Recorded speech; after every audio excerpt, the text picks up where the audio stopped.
Материалдық техникалық базаның ескіруі, оқу жабдығының жетіспеушілігі, қаржыландырудың жетіспеушілігі, жөндеуге қаражаттың болмауы, ата-аналар мен мұғалімдерден ақша жинау.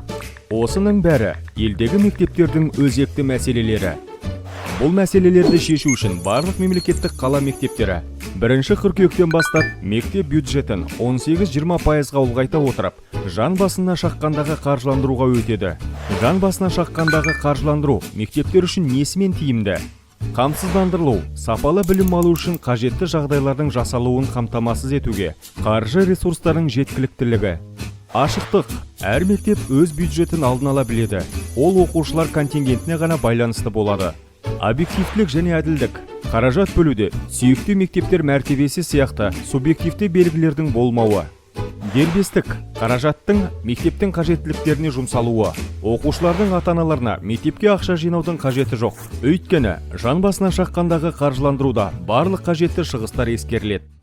Мектептерімізді жақсартайық.